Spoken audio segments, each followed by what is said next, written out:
మన ఛానల్ని first time చూస్తున్న వాళ్ళు ఎవరైనా ఉంటే లైక్ చేయండి, షేర్ చేయండి. మరిన్ని ఇంట్రెస్టింగ్ వీడియోస్ కోసం మన ఛానల్ తప్పకుండా సబ్స్క్రైబ్ చేసుకోండి. మీరు ఇచ్చే ఒక లైక్, సబ్స్క్రైబ్ మాకెంతో ప్రోత్సాహాన్ని ఇస్తుంది. రెండో భాగం. అమూల్యకి నిద్ర రావడం లేదని తెలిసి సారథి తనకు తెలిసిన నక్షత్రాలన్నీ అమూల్యకి చూపించడం మొదలుపెట్టాడు.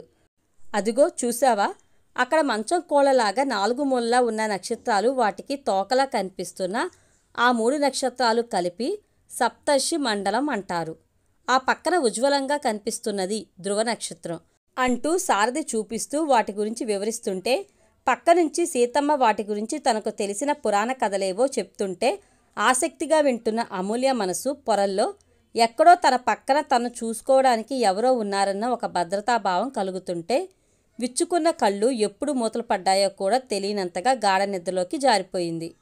ఏవో పక్షుల కిలకిల రావాలి వినిపిస్తుంటే అమూల్య మత్తుగా కళ్ళు విప్పి చూసింది. ఆకాశంలో చుక్కలన్నీ ఎక్కడికెళ్ళిపోయాయో కానీ తూర్పున ఒక వేకువ చుక్క ఒక్కటే ప్రకాశవంతంగా కనిపిస్తుంటే ఒక్క నిమిషం పాటు తనెక్కడుందో అర్థం కాలేదు. తెల్లవారుజామున మంచు కురిసినట్లుంది.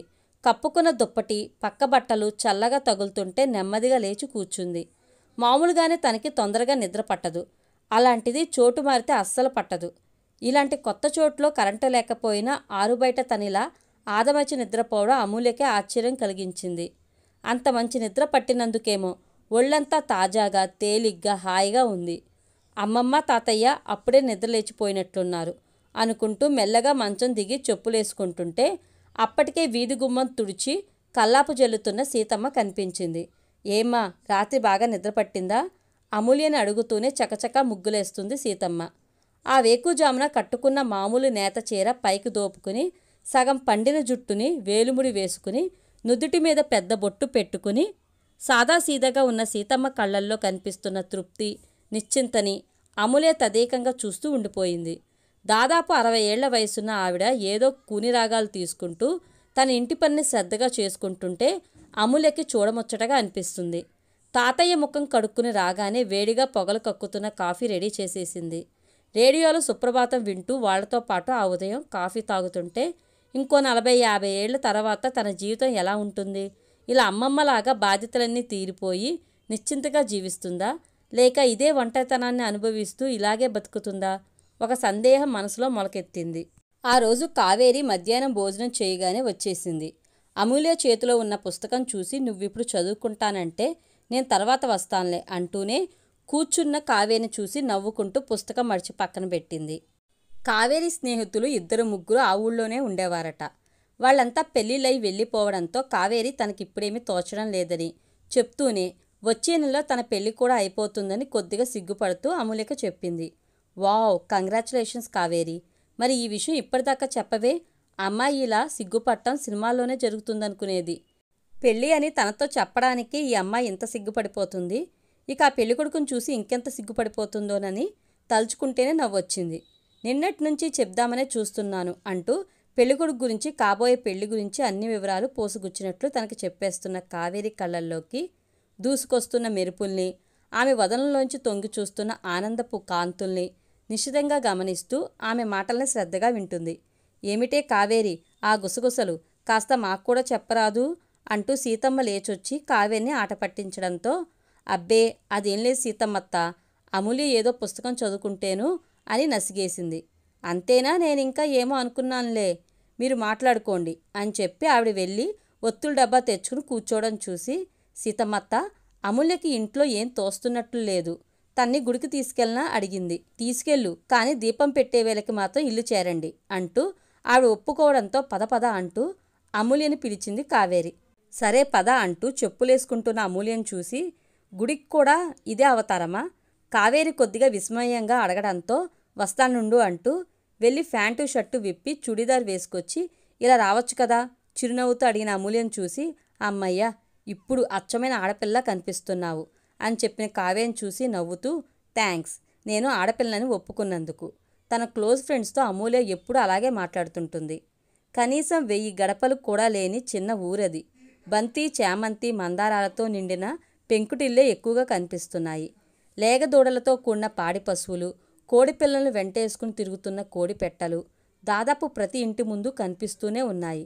ఎక్కువగా సైకిళ్ళు, అప్పుడప్పుడు 2 ఎడ్ల బళ్ళు, 1, 2 స్కూటర్లు రోడ్ల మీద తిరుగుతున్నాయి. అలా 4 వీధులు తిరగగానే ఊరి చివరన చిన్న గుట్ట మీద ఉంది వేణుగోపాలస్వామి గుడి వచ్చేసింది. ఆ సాయంకాలపు నీరెండలో ఒక్కో మెట్టు ఎక్కుతూ పైకి వెళ్తుంటే కనుచూపు మేర పరుచుకున్న పచ్చడి చేల మధ్యలో ఏదో బొమ్మల కొలువు పెట్టినట్లు బొమ్మరిల్లులా ఉన్న ఇళ్లతో ఆ ఊరంతా అందంగా కనిపిస్తుంది. ఎప్పుడో పూర్వకాలంలో కట్టినట్లున్న ఆ గుడి చిన్నదే కానీ చుట్టూ ఉన్న ఆవరణ మాత్రం విశాలంగా పెద్ద పెద్ద చెట్లతో నిండి ఉంది. గుడి మంటపంలో కూర్చుని తులసిమాలలు కట్టుకుంటున్న పూజారి గారు ప్రదక్షిణలు చేస్తున్న ఒకరిద్దరు భక్తులతో ఆ ప్రదేశం ప్రశాంతంగా ఆహ్లాదకరంగా ఉంది. ఇక్కడ కూర్చుందో రా అంటూ దర్శనమయ్యాక కాసేపు గుళ్ళో కూర్చోవాలని చెప్పి కావేరి ఆ పక్కనున్న పారిజాత చెట్టు కింద గట్టు మీద కూర్చోవడంతో ఆమె పక్కన కూర్చుని అమూల్య ఆ పరిసరాలు చూస్తూ ఏదో ఆలోచిస్తుంది. ఎలా ఉంది మా గుడి? అమూల్యకి ఆ గుడి బాగా నచ్చిందని తెలిసి కావేరి నవ్వుతూ అడిగింది. నిజం చెప్పనా కావేరి, చాలా గుళ్ళల్లో గంటల కొద్దీ క్యూలలో నిలబడి ఒక్క క్షణం ఇలా చూసి అలా వచ్చేస్తాం. అలాంటి చోట ఆ దేవుడు ఉంటాడో లేదో నాకు తెలియదు, కానీ ఈ ప్రశాంతమైన వాతావరణం చూస్తుంటే మాత్రం ఆయన ఇక్కడ తప్పక ఉన్నాడనిపిస్తుంది. అందుకే నాకు తొందరగా ఏదో ఒక ఉద్యోగం ఇప్పించమని అడుగుతున్నాను అని నెమ్మదిగా చెప్పింది. అంతేనా? ఇంకేదో కోరుకున్నామని అనుకున్నాను అని కావేరి కొంటిగా నవ్వడంతో మీ దేవుణ్ణి ముందు కోరిక తీర్చమను, అప్పుడు చూద్దాం అంటూ అమూల్య లేవడంతో కావేరి కూడా లేచింది. కేశవ ఈ మధ్య కనపడలేదు, ఊళ్ళో లేడా? కావేరి గుడిమెట్లు దిగుతుంటే ఎవరో అడిగారు. ఊళ్ళోనే ఉన్నాడండి, పొలంలో కొద్దిగా పని ఎక్కువగా ఉందని తెల్లారగట్టే వెళ్ళిపోతున్నాడు. తిరిగొచ్చేసరికి ఏ రాత్రో అవుతుంది. కావేరి సమాధానం చెప్పి మళ్ళీ మెట్లు దిగసాగింది. మీ అన్నయ్య అగ్రికల్చర్ చేస్తున్నారా? అమూల్యకి ఆ విషయం అప్పుడే తెలిసి కొద్దిగా ఆశ్చర్యంగానే అడిగింది. అవును అమూల్య, అన్నయ్యకి చాలా ఆశయాలున్నాయి. వ్యవసాయం కూడా ఒక మంచి బిజినెస్ లాగానో ఐటీ లాగానో ఉపాధికి ఆకర్షణీయమైన రంగమని అందరూ ఒప్పుకునేలా చేయాలని ఆశ. నాన్నగారికి పిల్లలకి చదువు చెప్పడం తప్ప ఆస్తులు కూడబట్టాలనే తాపత్రయం లేకపోవడం వల్ల మాకు సెంటు భూమి కూడా లేదు. అందువల్ల అన్నయ్య ప్రస్తుతం ఓ 5 ఎకరాల భూమి కౌలుకు తీసుకుని అందులో వ్యవసాయం చేస్తున్నాడు అంటూ ఆ రోజు వాళ్ళన్నయ్య కేశవ్ గురించి చెప్పుకొచ్చింది కావేరి. అందరూ ఉద్యోగాలే చేస్తామంటే మనిషికి కావాల్సిన భోజనం ఎక్కడి నుంచి వస్తుంది? మీ అన్నయ్యది చాలా మంచి ఆలోచన కావేరి. ఇంతకీ మీ అన్నయ్య ఏ పంటలు పండిస్తున్నాడు? ఆసక్తిగా అడిగింది అమూల్య. ఒక 2 ఎకరాల్లో కాయగూరలు పండిస్తున్నాడు. ఇంకో 3 ఎకరాల్లో అవేవో పూల మొక్కలు, జర్బరాలు, అందూరియంలు, ఆర్కిడ్లు వేశాడు. సాధారణంగా ఆ పూల మొక్కలు ఇక్కడ పెరగవట, బెంగళూరు నుంచే వస్తాయట. వాటిని ఈ వాతావరణంలో పెంచాలంటే చాలా ఏర్పాట్లు చేయాలి. ఎండ తగలకుండా నీడగా ఉండడం కోసం షెడ్స్ వేయాలి. పసిపిల్లల్ని సాకినట్లు వాటిని సాకాలి అని చెప్తున్న కావేరి మాటలు వినగానే నాకు పూల మొక్కలు పెంచడం అంటే ఇష్టం కావేరి. నేనెప్పుడైనా అవన్నీ చూడటానికి రావచ్చా? అమూల్య ఉత్సాహంగా అడిగింది. దానికే భాగ్యం. నీలాంటి వాళ్ళు ఎవరొచ్చినా అన్నయ్య మహా సంతోషంగా వాడి పొలమంతా చూపిస్తాడు అంటూ ఆ మన్నాడు అమూల్యను తీసుకుని వెళ్ళింది. పచ్చడి పైల మధ్య నుంచి సన్న సన్నని పొలం గట్ల మించి నడుచుకుంటూ వెళ్ళడం అమూల్యకి చాలా సరదాగా అనిపించింది. కేశవ పొలం దగ్గరికి వెళ్ళాక ఆ సరదా సంభ్రమంగా మారిపోయింది. తీర్చిదిద్దిన వరుసల్లో కాస్తున్న తెల్లని పెద్ద పెద్ద క్యాలీఫ్లవర్లు, క్యాబేజీలు, ఓ పక్క గుమ్మడి, ఇంకో పక్క ఆనప, బీర, వంగ, ఇలా రకరకాల కూరలు ఏపుగా ఆరోగ్యంగా పెరుగుతున్నాయి. ఆ మొక్కల మధ్య పనివాళ్ల చేత పని చేయిస్తూ చురుగ్గా తిరుగుతున్న వ్యక్తే కేశవ అని చూడగానే అమూల్యకి తెలిసిపోయింది. అన్నయ్య, అమూల్యని తీసుకొచ్చాను. ఈ రోజుకి నీకు ఆహారం దొరికింది. ఇక తన బుర్ర తినే. కేశవ వాళ్ళిద్దరి దగ్గరికి రాగానే కావేరి వాళ్ళన్నయ్యని కవ్విస్తూనే అమూల్యని పరిచయం చేసింది. ఆల్రెడీ నువ్వు తినేసుంటావు కదా. పాపం అమూల్య ఏదో ఈ పల్లెటూళ్ళలో 4 రోజులు ప్రశాంతంగా ఉందామని వచ్చి నీకు దొరికిపోయింది. అవునా అమూల్య? కేశవ ఒక్క క్షణం కూడా ఆగకుండా కావేరికి బదులివ్వడంతో కావేరి ఊరుకోకుండా ఏదో వాదన మొదలెట్టింది. తన గురించి కావేరి, కేశవ వాదించుకుంటుంటే అమూల్య వాళ్ళిద్దరినీ మౌనంగా చూస్తుండిపోయింది. చేతూ ఉన్నప్పుడు తను కూడా ఇలాగే ఉండేది. అన్నయ్యని ఎప్పుడు ఏదో ఒకటని కవ్వించేది.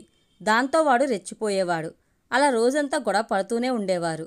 అమూల్యనలా వదిలేసి తామిద్దరం గొడవ పడుతున్నామని గ్రహించి కేశవే ముందు అమూల్యకి సారీ చెప్పి పొలమంతా చూపించాడు. కృత్రిమ ఎరువులు, రసాయనిక ఎరువులు వేయకుండా సహజసిద్ధమైన ఎరువులతో ఎకో అగ్రికల్చర్ చేయడం వల్ల భూసారం పెరుగుతుంది. అలాగే రసాయనాలు లేని ఆహారం తినడం మనకి మంచిది. అందుకే నేను ఈ పద్ధతుల్లోనే పంటలు పండిస్తున్నాను. ఇప్పుడిప్పుడే మనుషులకి ఈ రకమైన ఆహారం మీద అవగాహన పెరుగుతుంది. అందుకే నేను పండిస్తున్న కాయగూరలకి డిమాండ్ కూడా క్రమంగా పెరుగుతుంది. అంటూ కేశవ తను చేస్తున్న వ్యవసాయ పద్ధతులన్నీ స్వయంగా వివరించాడు. నీరు వృధా కాకుండా డ్రిప్ ఇరిగేషన్ సిస్టమ్ కూడా అన్నయ్య పెట్టించాడు. అమూల్య ప్రతి మొక్క మొదలు భాగంలో చుక్కలు చుక్కలుగా నీరు రోజంతా పడుతూ ఉంటే మొక్క ఆ నీరు పీల్చుకుంటూ ఏపుగా పెరుగుతుంది. నీరు కూడా చాలా తక్కువ పడుతుంది అంటూ కావేరి కూడా అక్కడున్న ఆధునిక పద్ధతులను చూపించింది. నేను ఇంకా వ్యవసాయం అంటే ఏదో అనుకున్నాను, కానీ టెక్నాలజీని న్యాచురాలిటీని మిక్స్ చేస్తూ ఇంత బాగా పంటలు పండించవచ్చని నాకు తెలియదు కేశవ గారు. మీ పొలం చాలా బాగుంది అంటూ అమూల్య కేశవని అభినందించడంతో, ఇదేం చూసావా అమూల్య, అన్నయ్య జర్బరా పూల తోట చూద్దుగానిరా అంటూ కావేరి ఆ పక్కన తెల్లని పందిళ్ళలా కనిపిస్తున్న చోటుకి తీసుకెళ్ళింది. ఎండ తగలకుండా కట్టిన గ్రీన్ హౌస్ లోపల నేల మీద నుంచి 2 అడుగుల ఎత్తులో మట్టితో బెడ్స్ చేసి వాటి మీద వరుసల్లో నాటిన మొక్కలన్నీ, అక్కడక్కడ వాటిలోంచి పొడుగ్గా కాడలతో రకరకాల రంగుల్లో విరబూసిన పెద్ద పెద్ద పువ్వులని ముగ్ధురాలై అలా చూస్తుండిపోయింది అమూల్య. యు ఆర్ గ్రేట్ కేశవ గారు. ఈ ప్రదేశం, ఈ మొక్కలు నాకెంతగా నచ్చాయంటే నాకు ఇక్కడే ఉండిపోవాలనిపిస్తుంది. అంత బాగుంది ఇక్కడ. ఆ పరిసరాల్లోకి రాగానే అమూల్యకేదో తెలియని ఆనందం కలుగుతుంది. ఉద్వేగంగా చెప్పింది. అందరూ అలాగే అంటారు. ఓ 2 రోజులు ఇక్కడున్నారంటే పరిగెత్తి పారిపోతారు అంది కావేరి నవ్వుతూ. అందరూ నీలాగే ఉంటారనుకున్నావా అన్నాడు కేశవ వెంటనే. ఆ విషయాన్ని పట్టుకుని కావేరి మళ్ళీ వాళ్ళన్నయ్యతో చిన్న గొడవేసుకుంది. కొద్దిగా సన్నగా పొడుగ్గా కనిపిస్తూ 25 వయసులో తను అనుకున్నది సాధించాలనే తాపత్రయంతో కష్టపడుతున్న కేశవను చూస్తుంటే అమూల్య గుండెలో ఎక్కడో ఏదో జ్ఞాపకాల తెరలు తెరుచుకుంటున్నాయి. చైతు ఇప్పుడు జీవించి ఉండుంటే బహుశా ఇలాగే ఉండేవాడేమో. పెద్ద క్రికెటర్ అవ్వాలని కళ్ళకంటూ ఎండనక వాననక బ్యాట్ పట్టుకుని తిరిగే 14 ఏళ్ల చైతన్య కళ్ళ ముందు మెదులుతుంటే అలాగే ఆలోచిస్తూ నిలబడిపోయిన అమూల్యను చూసి, అమూల్యకి బోరు కొడుతున్నట్లుంది, ఇక మేము వెళ్ళొస్తాం అంటూ కావేరి బయలుదేరడంతో అమూల్య కూడా కేశవకి బాయ్ చెప్పి వచ్చేసింది.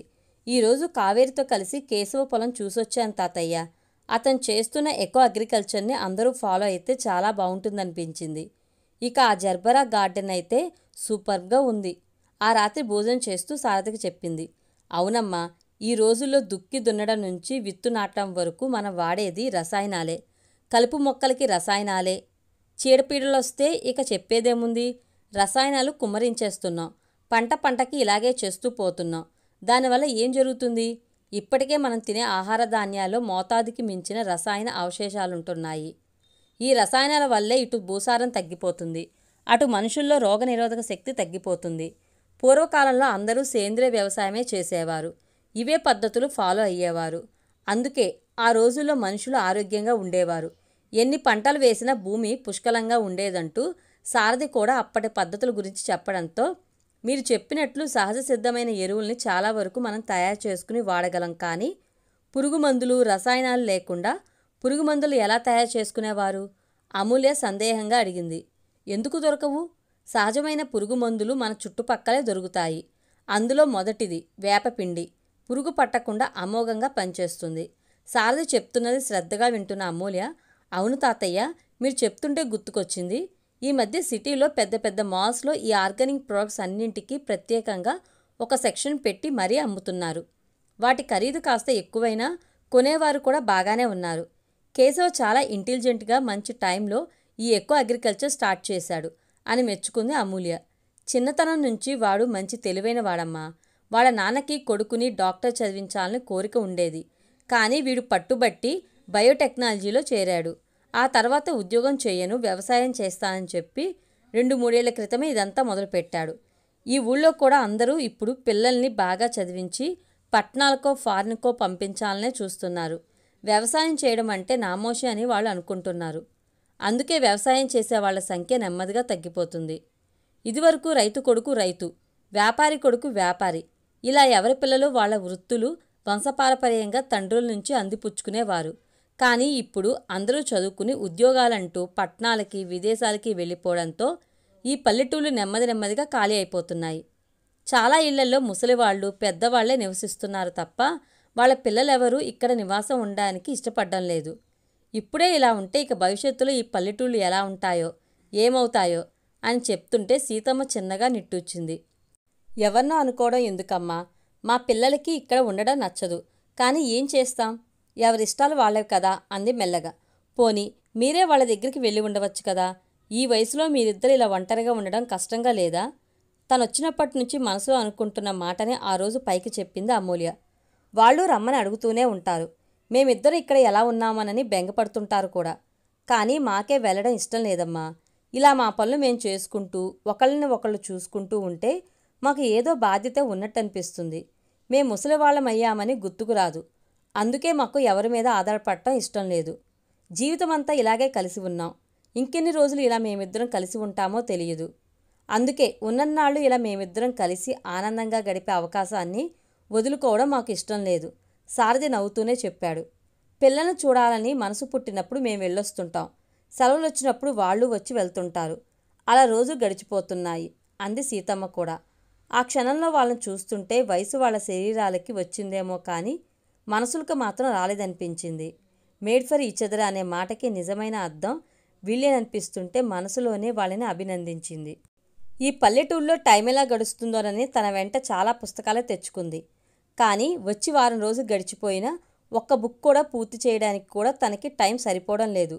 రోజూ సాయంత్రం గుడికెళ్ళడం, కావేరితో కలిసి గుళ్ళో ఉన్న పారిజాత చెట్టు కింద కూర్చుని కబుర్లు చెప్పుకోవడం, రాలిపడిన పారిజాతాల్ని ఏరి మాలలు గుచ్చడం, దేవుడి కోసం తులసి మాలలు కట్టడం, 1-2 సార్లు కేశవ పొలానికి వెళ్ళి ఆ పూల తోటలో తిరిగి రావడం, ఇలాంటి పనులన్నీ చాలా ఆనందాన్ని కలిగిస్తున్నాయి. అమ్మగారు ఆకు పట్టుకొచ్చాను, రుబ్బేయమంటారా అంటూ పనిమనిషి చుక్కమ్మ వచ్చి సీతమ్మను అడిగింది. నీదే ఆలస్యం, పద పద అంటూ సీతమ్మ హుషారుగా లేచి ఆమె వెనకే వెళ్లడం చూసి నవ్వుకుంది. తనొచ్చినప్పటి నుంచి సీతమ్మ గోరింటాకు పట్టుకురమ్మని వీరమ్మకి చెప్పడం, అది ఇవాళ రేపు అంటూ తాత్సారం చేసి ఈ రోజుకు పట్టుకురావడంతో సీతమ్మ చిన్నపిల్లలా సరదా పడుతూ దాని పక్కనే కూర్చుని ఆ గోరింటాకుని మెత్తగా రుబ్బిస్తుంటే తను అక్కడికే వెళ్ళి కూర్చుంది. అమ్మాయిగారు, ఈ ఆకు సానా మంచి ఆకండి. చూడండి, రుబ్బుతుంటేనే చెయ్యలా పండిపోతుందో. చుక్కమ్మ ఎర్రగా పండిన తన చెయ్యిని అమూల్యకి చాలా గొప్పగా చూపించింది. మా మనవరాళ్ళు కోడళ్ళు ఎప్పుడొచ్చినా ఈ గోరింటాకే తెప్పించి పెడతానమ్మా అంటూ సీతమ్మ కూడా ఏవో కబుర్లు చెప్తుంటే చుక్కమ్మ మెత్తగా రుబ్బిన గోరింటాకుని ఒక కొబ్బరి చెప్పులోకి తీసిచ్చింది. ఏది నీ చెయ్యిలా ఇవ్వు అంటూ సీతమ్మ అమూల్య చేయి పట్టుకుని, నాకు పెద్దగా డిజైన్లు అవి రావు, కానీ చక్కగా చందమామ చుక్కలు పెడతాను, సరేనా అంటూ ఓపిగ్గా కూర్చుని అమూల్య 2 చేతులకి గోరింటాకు పెట్టసాగింది. ఈ ప్రపంచమంతా ఉరుకులు పరుగులు పెడుతున్న వేళలో తను మాత్రం ఆ కొబ్బరి చెట్టు నీడలో తీరిగ్గా కాళ్ళు జాపుకుని ఇలా అమ్మమ్మ చేత గోరింటాకు పెట్టించుకుంటూ కూర్చోవడం అమూల్యకెంతో నిశ్చింతగా అనిపిస్తుంది. ఏమిటి విచిత్రం, అమూల్య కూడా గోరింటాకు పెట్టుకుంటుందా? అప్పుడే వచ్చిన కావేరి ఆ దృశ్యాన్ని చూసి ఆశ్చర్యంగా ముక్కు మీద వేలేసుకుంది. అమూల్య కూడానా? అంటే నేను గోరింటాకు పెట్టుకోకూడదా? అమూల్య చిరుకోపంగా అడిగింది. వచ్చినప్పుడు ఏమో అనుకున్నాను కానీ పర్లేదు సీతమ్మత్త, నీ మనవరాల్ని బాగానే మార్చేశావు. అమూల్యకి సమాధానం చెప్పకుండా సీతమ్మ కేసి చూసి నవ్వింది కావేరి. అమూల్యని వాళ్ళమ్మ ఉన్నప్పుడు తను చూసుంటే నువ్విలా మాట్లాడవు. పెద్ద జడలు వేసుకుని పట్టు పరికినీలు వేసుకుని బుట్టబొమ్మలా తిరిగేది. అమూల్య వచ్చినప్పటి నుంచి కావేరి ఆమె గురించి అంటున్న మాటలు విని ఆ రోజు సీతమ్మ అమూల్య చిన్నప్పటి సంగతులు చెప్తుంటే అమూల్య మౌనంగా కూర్చుంది. అవును, చిన్నప్పుడు తనకి పెద్ద జడలంటే చాలా ఇష్టం. సరదాకి ఎప్పుడైనా అమ్మ జుట్టు కట్ చేయిస్తానన్నా ఒప్పుకునేది కాదు. కానీ హాస్టల్కి వెళ్ళిపోయాక అక్కడ రూల్స్కి అనుగుణంగా నడుచుకోవడం అలవాటైపోయి తన ఇష్టాలు అభిరుచులు అన్నీ మర్చిపోయింది. సీతమ్మ చెప్పింది విన్నాక అమూల్యని బాధ పెట్టానేమోని అనిపించి, ఏదోలే ఊరికే సరదాగా అన్నాను, అదేం పట్టించుకోకు అని తన ధోరణిలో సారీ చెప్పిన కావేరి మనసులో ఏ కల్మషం ఉండదని తెలుసు కాబట్టి తను చిరునవ్వు నవ్వింది. ఆ తర్వాత కావేరి చేతులకు కూడా గోరింటాకు పెట్టి నేను కాసేపు నడుము వాలుస్తాను అంటూ లేచింది సీతమ్మ. సాయంత్రం 4 గంటల వేళ నూతిగట్టు మీద కూర్చుని కావేరితో కలిసి చేతులు కడుక్కుంటూ ఎర్రగా సింధూరంలా పండిన తన అరచేతుల్ని ఆశ్చర్యంగా చూసుకుంటున్న అమూల్యను చూసి, ఇలా చేతులు ఎర్రగా పండితే ఏమంటారో తెలుసా అంటూ మళ్ళీ సీతమ్మ వింటుందేమోనని అటు ఇటు చూసి మంచి మొగుడొస్తాడట తన చేతులు కూడా చూసుకుంటూ సిగ్గుపడుతూ రహస్యంగా చెప్పిన కావేరిని చూసి అమూల్యకి నవ్వాగలేదు. అలాగా, పొద్దున్న ఈ ఆకు రుబ్బిన చుక్కమ్మ చేయి కూడా ఇలాగే పండింది. మరి వాళ్ళాయన రోజు తాగొచ్చి కొడతాడట కదా అని చెప్పి మళ్ళీ నవ్వుతున్న అమూల్యను చూసి కావేరికి కోపం వచ్చేసింది. ఛ, నీకసలేం తెలీదు, నీకు చెప్పడం నా బుద్ధి తక్కువ. చెంగుతో చేతులు తుడుచుకుంటూ మూతి 30 వంకలు తిప్పి ఇంటికెళ్ళిపోయింది. కావేరి కోపం తాటాకు మంటలా ఇలా వచ్చి అలా పోతుందని తెలిసిన అమూల్య నవ్వుకుంటూ ఇంట్లోకి వెళ్ళింది. అమ్మాయి చెయ్యి ఎంత బాగా పండిందో చూడండి అంటూ అమ్మమ్మ తన చేతులకి నూనె రాసి తాతయ్యకి చూపించి ముచ్చట పడుతుంటే అమూల్య కళ్ళు చిన్నగా చెమర్చాయి. తనెలా ఉన్నా ఏం చేసినా ఏ రోజు ఎవరూ ముచ్చటపడి ఒక మెచ్చుకోలు మాట మాట్లాడాలని తెలిసాక ఆశించడం కూడా మర్చిపోయింది. అలాంటిది రోజూ సీతమ్మ తన్ని చూసిలా ముచ్చట పడుతుంటే ఆకాస్తకే అమూల్య గుండె నిండిపోయింది. పూర్తి వీడియో కోసం మన ఛానల్ తప్పకుండా సబ్స్క్రైబ్ చేసుకోండి. Thank you.